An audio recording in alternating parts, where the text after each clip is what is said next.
Sabi ko na stop. Eh di umi-stop din. Kilala ang mga Pinoy na mahilig sa musika. Isa ito sa kasangkapan o instrumento na ginagamit natin para maibsan ang ating pagod o matanggal ang ating pagkabagot. Akin ka na lang. Sarap sa ears, di ba? Ganda pa ng ipin. Ganun pa man, ito naman ang pakinggan natin. Oops, teka lang, pause ko muna, alamat ha. Napansin ko parang hindi na maipintay yung mukha mo eh. Itutuloy ko pa ba to? Wag na? O sige, sabi mo eh.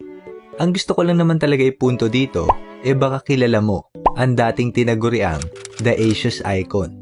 Siya si Clifford Allen Estrella at siya ang magiging topic natin ngayon. Lang isang Clifford Allen Estrella na minsang ginamit ang musika para makatulong, magbigay aliw at inspirasyon sa maraming Pilipino. Pero bago tayo magsimula alamat ay siguraduhin ikaw ay nakalike na sa aming Facebook page at subscribe naman sa aming YouTube channel para lagi kang updated at isa ka sa mga unang makapanood kapag may bago tayong upload na video. Kaya tara alamat at samahan nyo akong kilalanin si Clifford Allen Estrella.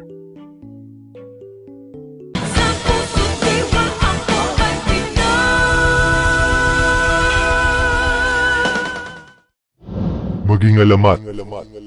Si Clifford Allen Estrella o kilala sa screen name na Prince Clifford ay tubong tagudin Ilocos Sur. Sa murang edad ay hindi imposibleng mahasa ang kanyang talento sa pagkanta dahil siya ay miyembro ng choir ng isang simbahan. Nagtapos nga siya ng grade school sa Tagudin Central School at high school naman sa Santiago Institute. Si Clifford ay isang matalino at aktibong estudyante at kahit na medyo komportable na siya sa pagkanta, dahil sa experience sa pagka-choir ay hindi pa din niya nabatid na hindi pangkaraniwan ang boses na meron siya. Nang tumungtong nga siya ng college at makakuha ng kurso na Bachelor of Science in Commerce, dito na siya unti-unting naliwanagan at dito na din nabuo ang kanyang pangarap na maging isang sikat na mga awit. At mas lalo pang nahasa ang kanyang talento dahil sa pagsali niya ng mga contest sa pagkanta. At noong 1997, ay nagkaroon ng isang programa ang GMA Network na may pamagat na Aawitang Kita. Si Clifford ay nakasali dito sa huling season na naere noong 2001 na kung saan nagtapos siya sa pangatlong pwesto. Taong 2005 nang mai-release niya ang una niyang kinumpos na kanta na may pamagat na If You Would Be at kasabay nito ang pagpapalawig niya ng kanyang pangalan sa pamamagitan ng pagkanta sa mga fiesta sa iba't ibang lugar. Heto mga alamat at pakinggan natin ang chorus ng kanyang kanta. If you would be my girl, I'll take away your fear. And to you, I always be near. To make your pathway clear and wipe away your tears. I promise you, I'll always be here.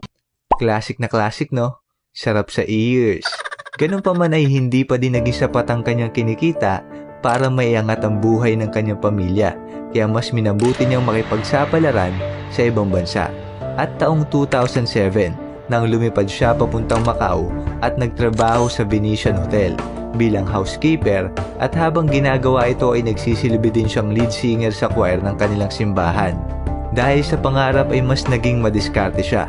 Isa sa mga ginagawa niya para lamang kumita ng mas malaki ay mangupahan ng 2 bahay at ang isa dito ay titirhan niya habang ang isa ay papaupahan din niya sa mas malaking halaga. O diba? Rent to lease lang ang peg. Dagdag pa dito ang kanyang pagiging guest singer kapag may mga big events na ginaganap sa Macau. Dito ay unti-unting nakapagtanim ang ating bida. Habang tumatagal ay mas dumadami ang natutuwa o humahanga sa kanyang pag-awit at dumating ang mga araw na kahit sa labas ng Macau ay iniimbitahan na din siya para lamang kumanta. Nakarating nga siya ng Hong Kong, Malaysia, Japan, Singapore, Thailand at marami pang bansa sa Asia.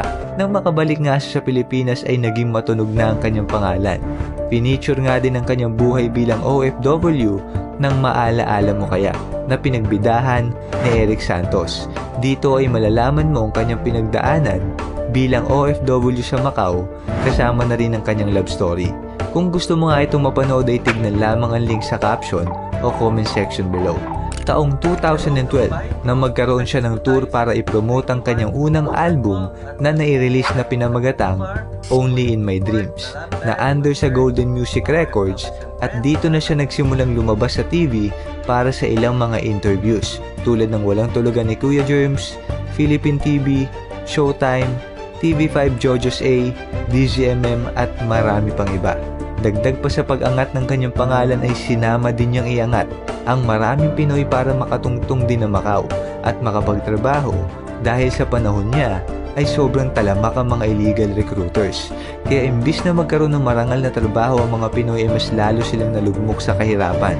Dahil alam naman natin na bago ka mapadala sa ibang bansa, ay dapat ka ding gumastos muna ng malaki, at ito nga ay tinake advantage ng ilan para makakuha ng mga pera sa mga Pinoy na sobrang uhaw sa magandang buhay na maibibigay ng pagtatrabaho sa ibang bansa.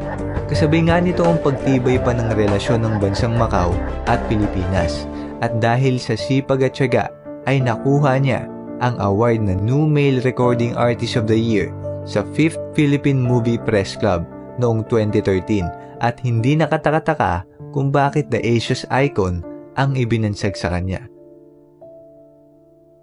Ngayon ay kasalukuyan ang nakatira ang ating bida sa Estados Unidos kasama ng kanyang pamilya, at dahil sa angking diskarte ay nagkaroon na siya ng mga ari-arian dito. Sobrang nakakatuwa nga dahil siguro sa COVID-19 ay nagti-TikTok muna siya kasabay ng pakikipagduet sa ilang mga dayuhan at kapwa Pinoy sa application na Smule, isang free social singing app para sa mga taong mahilig kumanta. Ito nga ay kanyang nire-record at ina-upload sa kanyang YouTube channel, kaya kung gusto mo itong mapanood ay tignan lamang ang link sa description below. Sa pag-abot natin ng ating mga pangarap ay hindi maitatanggi na may mga oras na kailangan mong lumabas sa industriya o lugar na kinabibilangan mo para lamang makausad. Pero wag dapat natin tanggalin ang ating pananaw o paniniwala na kaya natin kunin ang ating mga pangarap. Dahil anumang pagsubok ang hinaharap natin sa buhay ay siguradong may magandang plano ang Diyos para sa atin. Gaya na lamang ng nangyari kay Clifford na naging third placer na sa Aawitin Kita. Pero nagpaka-humble pa din, nagtiis at tinanggap na maging housekeeper para lamang makausad sa buhay. At magtanim at pagdating ng araw ay mag-ani, hindi lamang para sa sarili, pero pati na din sa mga taong nangangarap. Kaya kung na-inspire ka ng video ito ay siguradong posible din na ma-inspire nito ang mga kapwa natin alamat, lalo na yung mga nangangarap din na maging isang sikat na mga awit balang araw. Kaya please, huwag mo namang kalimutan na i-like o share itong video alamat para makarating ang mensahe sa kanila. At syempre last but not the least, isang malaking thank you ulit para sa iyo Gerald. Kung hindi dahil sa iyo ay hindi ko o namin makikilala ang isa sa mga taong nagbigay dangal sa ating bansa. Isa kang tunay na alamat dahil hindi lamang pansarili ang iyong hangarin sa buhay. Kaya kung may mga tao, bagay o pangyayari na gusto mong ma-share ay huwag kayong magdalawang isip na padalhan kami ng mensahe sa aming Facebook page. At siguraduhin nyo na din na nakalike kayo dito at subscribe naman sa aming YouTube channel para lagi kang updated at isa ka sa mga unang makapanood lagi ng mga bagong upload namin na videos. Hanggang sa muli, at lagi mong tatandaan na minsan ka lamang mabubuhay sa mundong ito, kaya huwag mong hahayaan na hindi ka maging alamat.